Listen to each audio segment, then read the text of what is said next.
So, Professor Antonio Gonzalez Martin, you just presented the new data on the PRIMA study, but let's go back a little and discuss the data that you presented on ESMO in September last year. What were the primary results of the study that you presented there? Okay, so thank you very much for this question. The PRIMA study was designed to demonstrate that the administration of niraparib as maintenance therapy in patients that have responded to platinum-based therapy in the first line can improve the outcome of the patients.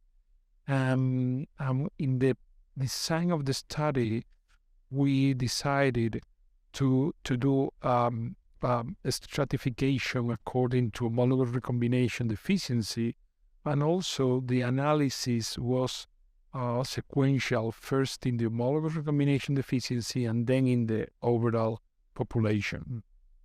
In 2018, we presented the data of the PRIMA study with a median PFS, median follow-up of approximately 1.5 years. And what we did, and then demonstrated that the study was positive, and that led to the approval of niraparib, and it is available now for our patients. What we have presented at ESMO 2022 last year was the long-term results of our study. And that is important because we need to demonstrate that the benefit is sustained along the time with the PARP inhibitors. And that is what we have demonstrated in the HRD population, patients with deficiency in the mechanisms of repartition of the DNA double-strand breaks. The hazard ratio for that population is 0.52, and the 4-year rate without progression goes from 17 to 38% with niraparib. And in the overall population, we demonstrated the same thing with a hazard ratio of 0.62, and the rate of patients without progression at 4 years is 24% with niraparib and 14% with placebo. So we have confirmed the durable effect of niraparib as maintenance therapy regardless of the biomarker status. So the data that you have presented for several important congresses, they are quite exceptional. But as you said, especially for HRD positive patients. Can you elaborate a little bit about why is it that HRD positive have so significant and good effect, and other patients has not that exceptional effect? Okay, so that's a great question. The reason is based on the mechanism of action of the PARP inhibitors. PARP inhibitors works better in the HR deficient population. Why? Because what produces PARP inhibition is the blockade of the replication fork during the DNA synthesis. And when the cell has some mechanisms to repair that damage, based essentially in the homologous recombination,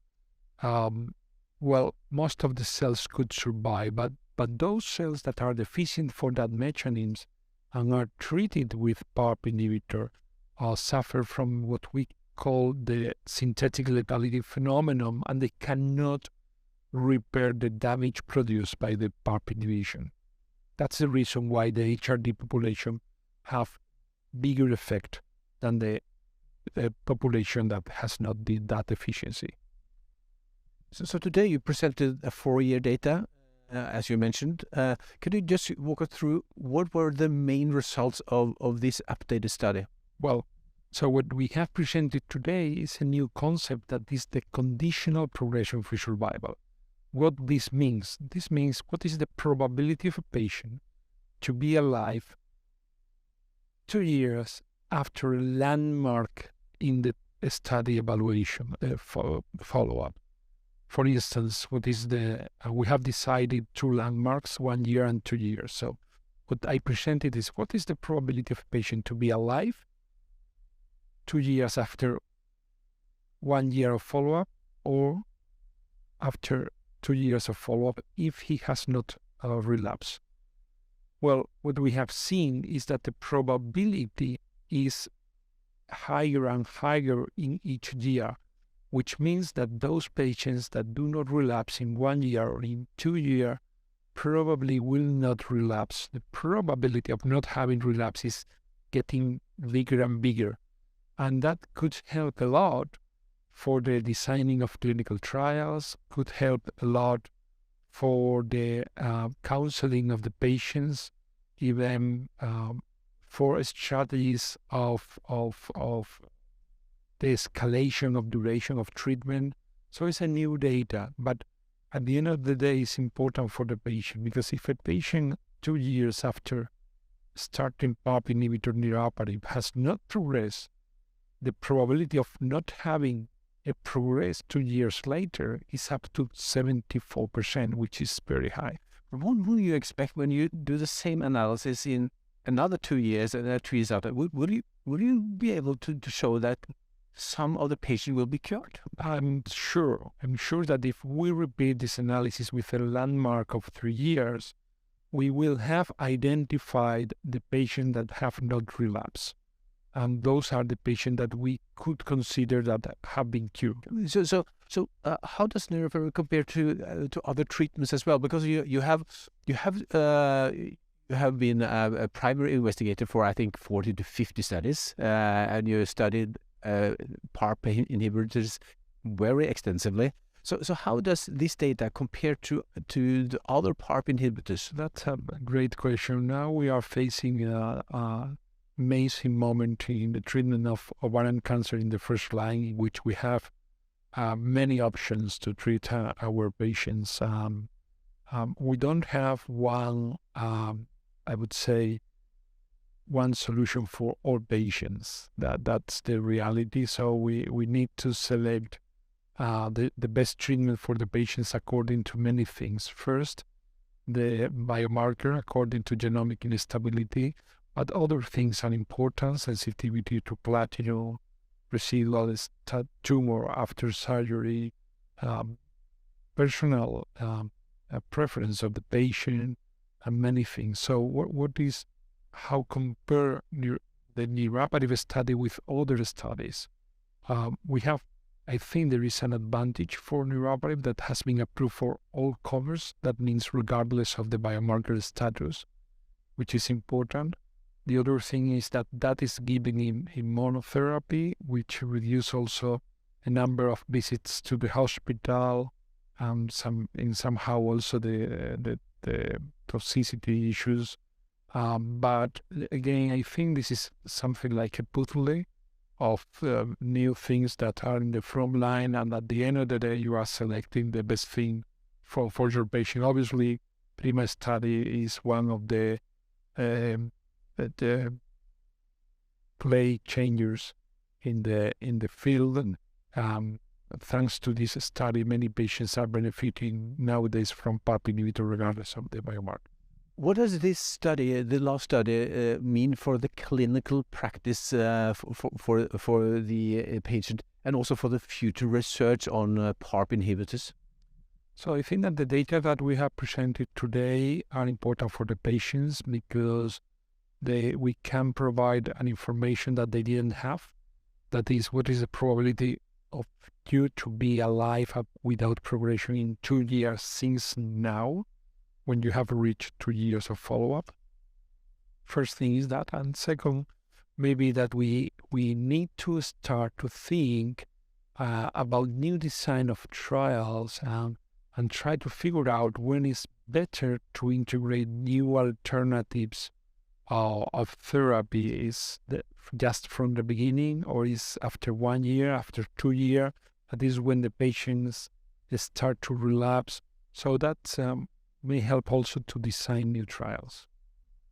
Can you are one of the doctors, professors that are mostly in the Western world involved in these kind of studies.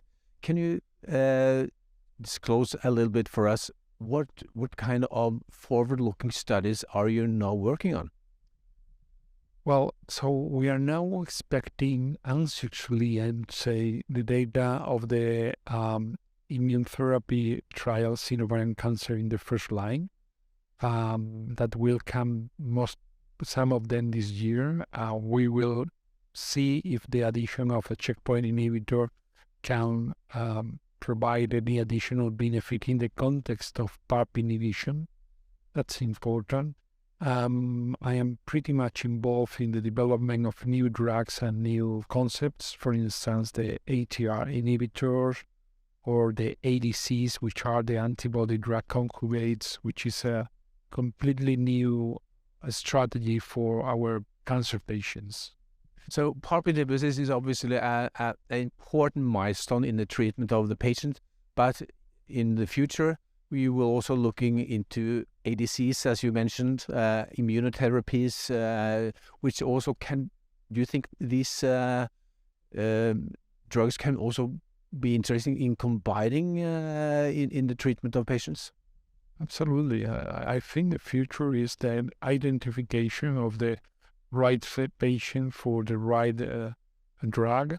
Combinations of mechanisms of actions can actually be one of the most promising options. For instance, ADCs with, for instance, immunotherapy, or ADCs with some kinase inhibitors in the DDR pathway are probably the next step to consider. Yeah, it's a very promising future for patients and for the doctors. Absolutely, we are living an amazing and incredible time. Professor Gonzalez Martin, thank you for talking to us. Thank you for inviting me to this excellent and nice talk. Thank you. Interview. Thank you.